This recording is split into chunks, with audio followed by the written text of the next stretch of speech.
Ku balas perbuatan istri kedua suamiku. Hujan turun deras sore itu, menutupi suara-suara gaduh dari dalam rumahku. Ruang tamu yang biasanya tenang, kini berubah menjadi arena perdebatan sengit antara aku, Alif, suamiku, dan seorang wanita yang belum lama ini hadir dalam hidup kami. Dia adalah Nadia, istri kedua suamiku. Aku tidak akan membiarkan dia tinggal di rumah ini, Alif. Teriakku, berusaha menahan tangis yang sudah terlalu lama kupendam. Kau pikir ini semudah itu, Rani? Dia istriku juga. Kau harus menerima kenyataan ini. Balas Alif, nadanya datar tapi menyakitkan. Aku menatap Nadia. Wajahnya tak menunjukkan rasa bersalah sedikit pun. Sebaliknya, dia tampak puas melihat penderitaanku. Senyum kecilnya seperti pisau tajam yang mengiris perasaanku. Kalau begitu, aku yang akan pergi. Ucapku akhirnya. Aku berbalik, menuju kamar untuk mengambil tas kecil yang sudah lama aku simpan. Aku tahu ini mungkin akan terjadi, tapi aku tidak menyangka bahwa rasa sakitnya akan sedalam ini. Namun, langkahku terhenti ketika suara Nadia terdengar dari belakangku. Bagus kalau kau pergi, Rani. Aku akan menjaga Alif lebih baik darimu. Kata-kata itu adalah puncak dari segala penghinaan yang kuterima. Aku berbalik dan menatapnya tajam. Jangan pernah berpikir kau menang, Nadia. Aku tidak akan diam saja melihatmu merusak keluargaku. Setelah keluar dari rumah itu, aku berjalan tanpa arah di bawah hujan. Tangisanku menyatu dengan derasnya air yang turun dari langit. Aku tidak tahu kemana harus pergi. Keluargaku jauh di desa, dan aku tidak ingin mereka tahu apa yang terjadi. Langkahku membawa aku ke sebuah taman kecil, tempat aku sering duduk bersama Alif sebelum semuanya berubah. Di sana, aku duduk di bangku kayu yang sudah basah, membiarkan tubuhku menggigil. Rani. Suara lembut seseorang membuyarkan lamunanku. Aku menoleh dan melihat Tita, sahabatku sejak kuliah, berdiri dengan payung di tangannya. Kau kenapa di sini? Apa yang terjadi?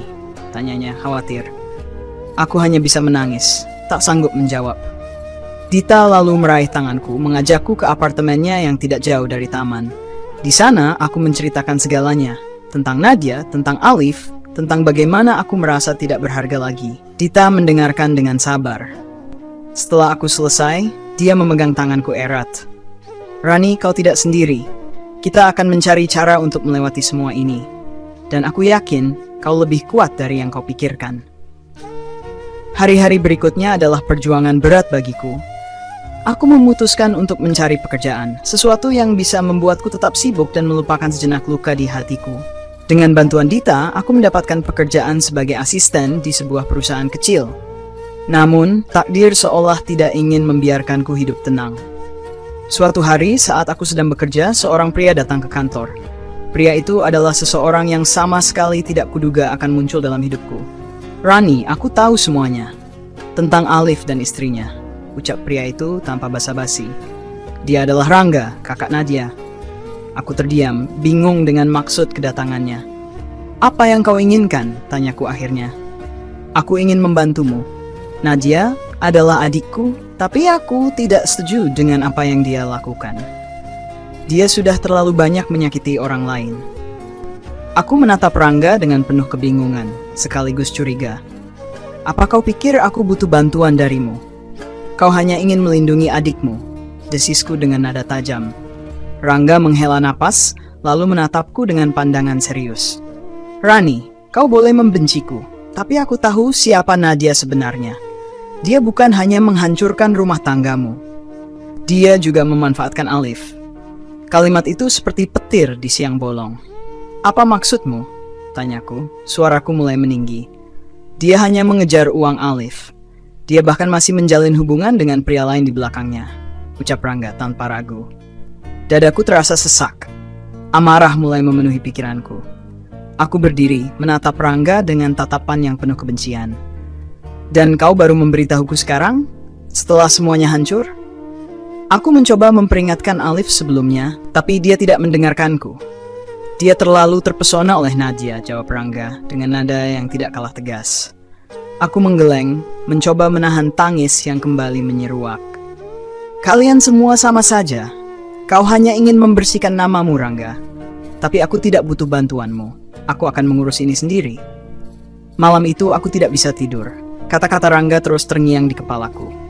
Nadia memanfaatkan Alif?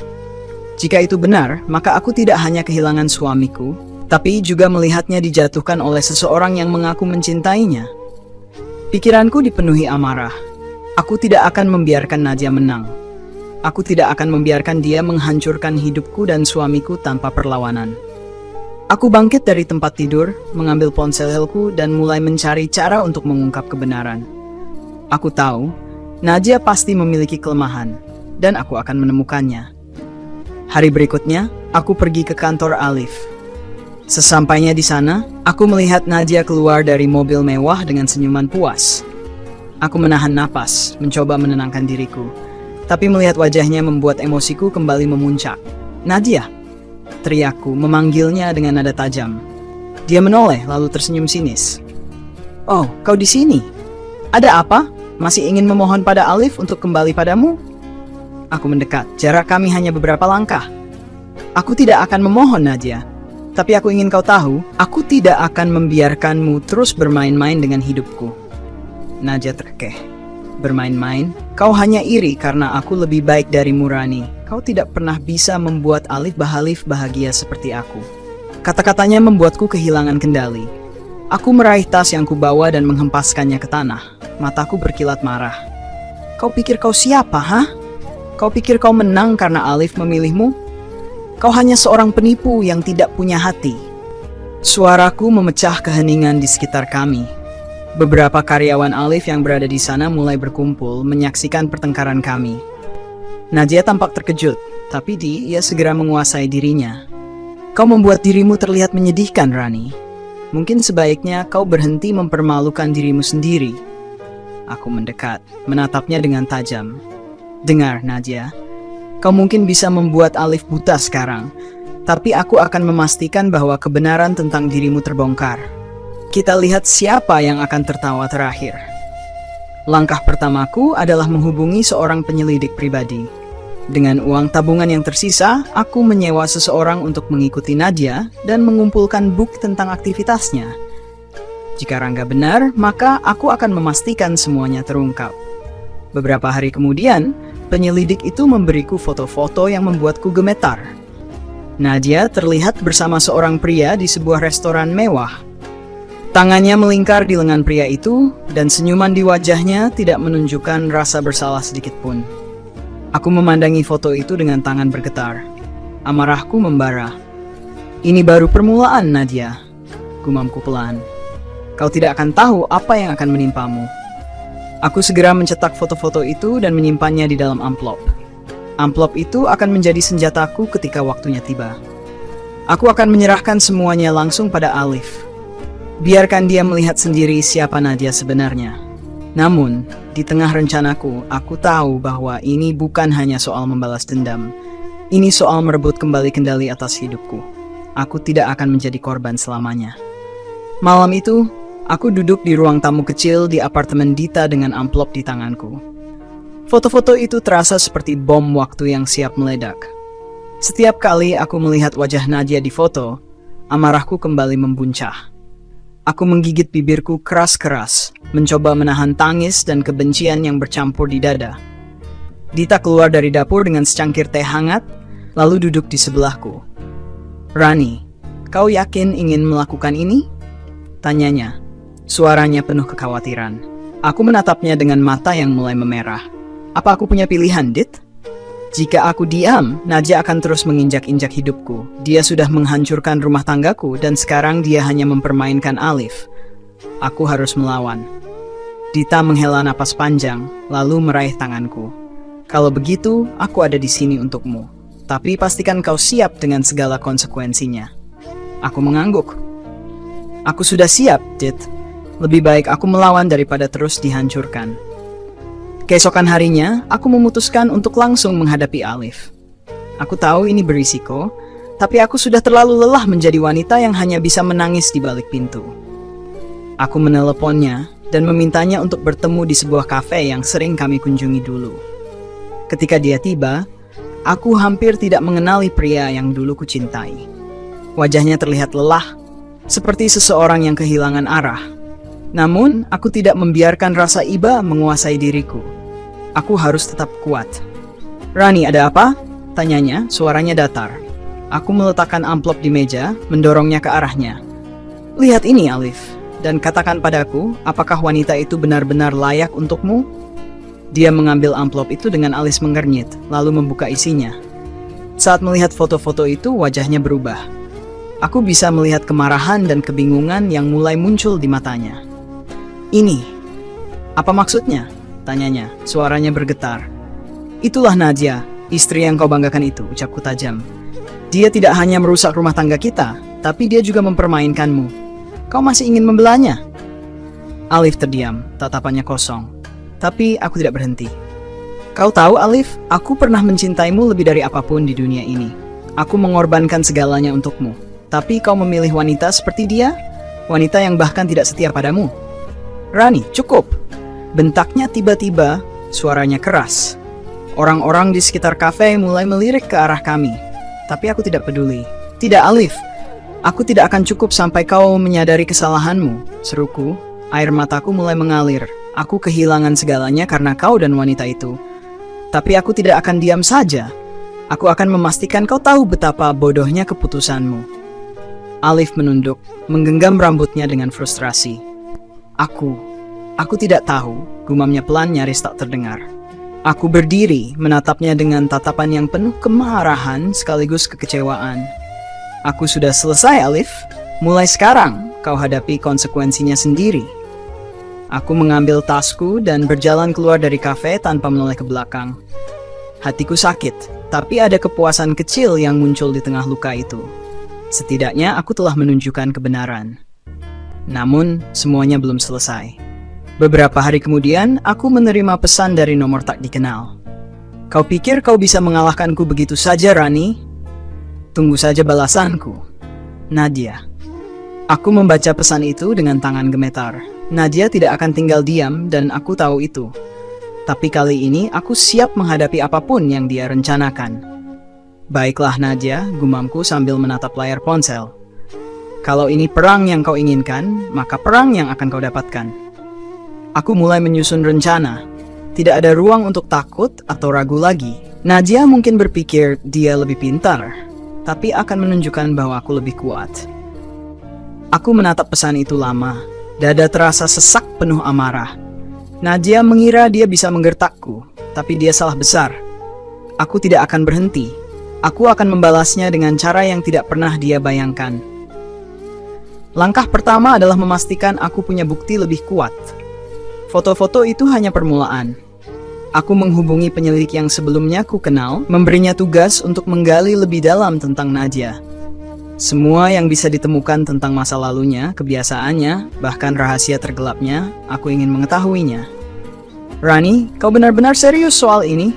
tanya penyelidik itu ketika kami bertemu di sebuah kafe kecil. "Aku serius. Aku ingin kau ungkap semuanya. Aku tidak peduli berapa harganya," jawabku tegas. Dia mengangguk pelan. "Baiklah, tapi perlu waktu. Kau harus sabar." "Sabar? Aku sudah terlalu lama bersabar," kataku dengan nada tajam. Beberapa hari kemudian, aku menerima laporan pertama. Nadia ternyata memiliki utang yang cukup besar pada beberapa rentenir. Tidak hanya itu, penyelidik itu juga menemukan bahwa dia pernah terlibat dalam skandal yang hampir menghancurkan reputasi keluarganya. Aku membaca laporan itu dengan mata yang menyala penuh amarah dan dendam. Ini lebih dari cukup untuk menyerangnya. Namun aku tahu aku harus melangkah dengan hati-hati. Sore itu, aku mengatur pertemuan dengan Rangga. Aku tidak percaya sepenuhnya padanya, tapi dia adalah sumber informasi tambahan yang mungkin berguna. Kami bertemu di sebuah restoran kecil, jauh dari pusat kota. "Aku sudah dapatkan beberapa bukti," kataku langsung ketika dia tiba. Rangga mengangkat alis, tampak terkejut. "Secepat itu? Kau serius sekali ya?"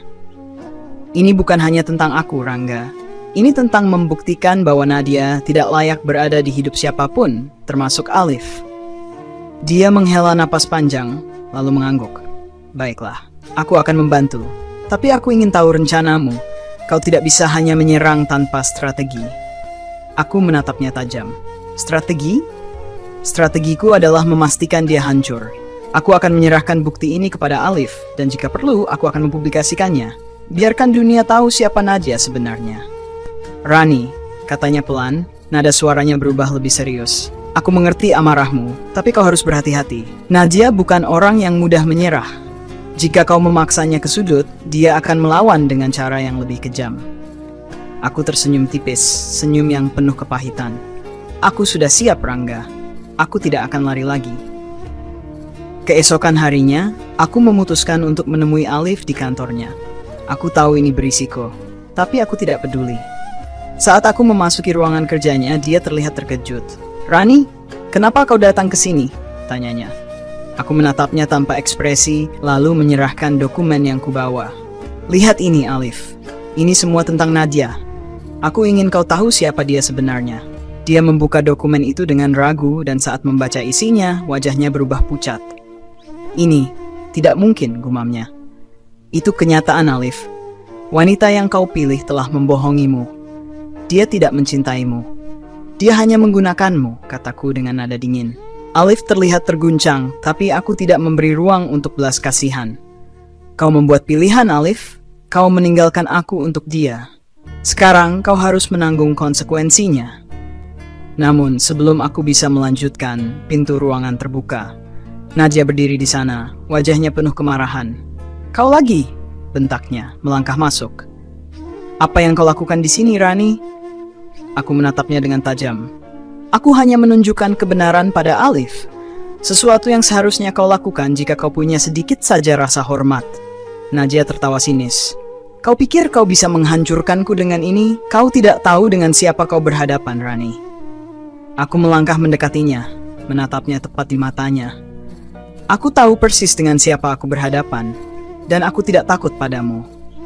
Nadia mendekat, wajahnya hanya beberapa inci dariku. "Kau hanya wanita menyedihkan yang tidak bisa menerima kekalahan. Kau pikir Alif akan kembali padamu? Itu tidak akan pernah terjadi." Aku tersenyum tipis. "Aku tidak peduli apakah dia kembali atau tidak. Yang aku pedulikan adalah memastikan kau tidak bisa lagi menghancurkan hidup siapapun." Konfrontasi itu membuat suasana semakin panas. Alif hanya bisa terdiam di tengah pertengkaran kami, sementara aku dan Nadia saling melempar kata-kata penuh kebencian. Tapi di dalam hatiku, aku tahu ini baru permulaan. Nadia mungkin mengira dia masih memegang kendali, tapi aku tidak akan menyerah sampai semuanya hancur untuknya. Dan jika perang ini harus berakhir dengan darah. Setelah pertengkaran sengit itu, aku berjalan keluar dari kantor Alif dengan langkah berat. Angin sore yang menerpa wajahku terasa dingin, namun tidak mampu menenangkan gejolak di hatiku. Segala kemarahan, kebencian, dan rasa sakit yang selama ini kutahan tiba-tiba terasa begitu melelahkan. Saat itu aku mulai bertanya pada diriku sendiri, apa yang sebenarnya ku cari? Keadilan? Balas dendam? Atau sekadar pengakuan atas luka yang begitu dalam? Aku berhenti di sebuah taman kecil di dekat kantor Alif, duduk di bangku kayu yang mulai usang. Orang-orang berlalu lalang dengan wajah-wajah penuh tawa, seolah tidak ada beban di dunia ini. Aku menatap mereka, merasa begitu kecil dan rapuh. Ponselku bergetar. Sebuah pesan masuk dari Alif. "Rani, aku ingin bicara. Bisakah kita bertemu malam ini di tempat biasa?" Aku menghela napas panjang. Tempat biasa yang dia maksud adalah sebuah restoran kecil yang dulu sering kami datangi saat masih bersama. Aku ragu sejenak, tapi kemudian mengetik balasan singkat. "Baik." Malam itu, aku tiba lebih dulu. Restoran kecil itu masih sama seperti dulu. Meja-meja kayu yang sederhana, lampu temaram, dan aroma makanan yang membawa nostalgia. Tapi kini rasanya berbeda. Ada jarak yang tak terlihat, sebuah kesadaran bahwa waktu telah mengubah segalanya. Alif datang tak lama kemudian. Wajahnya terlihat lelah, tapi ada sesuatu yang berbeda dalam tatapannya. Seperti ada beban yang baru dia sadari. Dia duduk di depanku tanpa berkata apa-apa untuk beberapa saat. Aku juga tidak memulai pembicaraan. Kami hanya saling diam, tenggelam dalam pikiran masing-masing.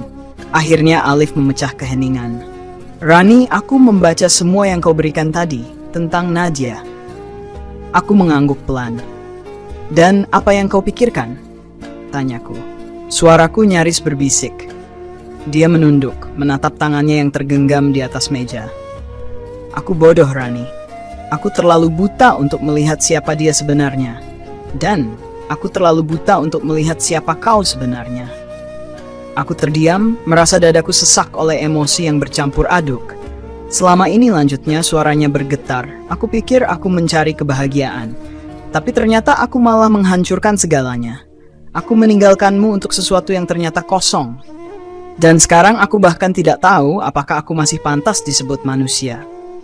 Air mata menggenang di mataku, tapi aku menahannya. Alif, kau membuat pilihanmu. Kau harus hidup dengan konsekuensi itu. Dia mengangguk pelan. Aku tahu, tapi aku ingin kau tahu. Aku menyesal. Aku menyesal atas semua yang telah kulakukan padamu. Aku telah mengecewakanmu, melukai orang yang seharusnya paling kucintai. Kata-katanya menusuk hatiku. Aku tidak tahu harus merasa lega atau semakin terluka. Penyesalan tidak akan mengubah apapun, Alif. Kataku akhirnya, suaraku gemetar. Kita tidak bisa kembali ke masa lalu. Semua yang telah terjadi tidak akan bisa diperbaiki. Dia mengangkat wajahnya, menatapku dengan mata yang basah. Aku tidak meminta kau memaafkanku, Rani. Aku hanya ingin kau tahu bahwa aku menyadari kesalahanku. Dan aku ingin kau tahu bahwa kau tidak pantas diperlakukan seperti ini. Air mataku akhirnya jatuh. Aku mencoba menyeka wajahku dengan cepat, tapi tangis itu terlalu kuat. Alif, bisikku pelan. Aku mencintaimu. Aku selalu mencintaimu. Tapi cinta saja tidak cukup. Kau menghancurkan kepercayaanku, dan itu lebih menyakitkan daripada apapun. Dia terdiam, membiarkan kata-kataku menggantung di udara. Untuk pertama kalinya dalam waktu yang lama, aku melihat Alif sebagai manusia biasa, bukan sebagai suami yang telah mengkhianatiku, tapi sebagai seseorang yang tersesat dan menyesali jalannya. Aku tidak tahu bagaimana caranya memperbaiki semua ini, Rani, katanya akhirnya. Tapi aku akan mencoba, untukmu, untuk kita. Aku menggeleng pelan, air mataku terus mengalir. Jangan lakukan itu untukku, Alif. Lakukan untuk dirimu sendiri. Karena jika kau tidak bisa berdamai dengan dirimu sendiri, kau tidak akan bisa membahagiakan siapapun. Kami duduk dalam keheningan lagi, tapi kali ini ada rasa lega yang perlahan merayap di hatiku. Cerita di atas menyimpan berbagai hikmah yang mendalam tentang kehidupan, cinta, dan kepercayaan. Berikut beberapa hikmah yang dapat dipetik. Kepercayaan adalah pondasi utama. Dalam sebuah hubungan, kepercayaan adalah pondasi utama. Ketika kepercayaan dihancurkan, sulit untuk membangun kembali hubungan seperti semula. Kisah Rani mengajarkan bahwa pengkhianatan bukan hanya melukai hati, tetapi juga menghancurkan rasa aman dan penghormatan dalam sebuah hubungan. 2. Penyesalan datang terlambat. Penyesalan yang dirasakan Alif adalah bukti bahwa keputusan yang tergesa-gesa seringkali berakhir dengan kehancuran. Kita harus berpikir matang sebelum mengambil keputusan besar, terutama yang melibatkan kehidupan orang lain. 3. Kebenaran selalu menang. Rani berjuang mengungkap kebenaran meskipun menyakitkan. Ini menunjukkan bahwa kebenaran pada akhirnya akan muncul, dan kejujuran adalah jalan terbaik meski terasa berat. 4. Pentingnya berdamai dengan diri sendiri. Dalam dialog terakhir, Rani menekankan bahwa Alif harus berdamai dengan dirinya sendiri sebelum mencoba memperbaiki apapun. Hikmahnya adalah kita tidak bisa memberikan kebahagiaan kepada orang lain jika kita sendiri tidak utuh secara emosional dan spiritual. 5. Cinta saja tidak cukup. Cinta adalah hal yang indah, tetapi tidak cukup untuk mempertahankan sebuah hubungan jika tidak diiringi oleh rasa hormat, tanggung jawab, dan komitmen. Kisah ini menunjukkan bahwa cinta yang diiringi pengkhianatan akan kehilangan maknanya. 6. Kekuatan dalam pengampunan dan melepaskan. Meskipun Rani terluka, dia memilih untuk tidak membalas dendam lebih jauh. Dia menunjukkan bahwa melepaskan rasa sakit dan tidak terjebak dalam dendam adalah bentuk kemenangan terbesar. Belajar dari kesalahan. Setiap karakter dalam cerita ini menghadapi akibat dari keputusan mereka. Alif dan Nadia harus belajar dari kesalahan mereka. Sementara Rani harus belajar untuk melangkah maju meskipun hatinya terluka. Hidup selalu memberikan pelajaran bagi mereka yang mau merenungkan. Hikmah ini mengajarkan kita untuk lebih menghargai kepercayaan, mencintai dengan tulus, dan selalu berpikir bijak sebelum bertindak. Hai Putri Bercerita. Salam hangat untukmu dan para pendengar setia channelmu. Semoga cerita-cerita indah dan penuh makna yang kamu bagikan terus menginspirasi, memberikan pelajaran, dan menghadirkan hiburan bagi semua. Tetap semangat berkarya dan terus berbagi cerita yang menyentuh hati. Sukses selalu, Putri!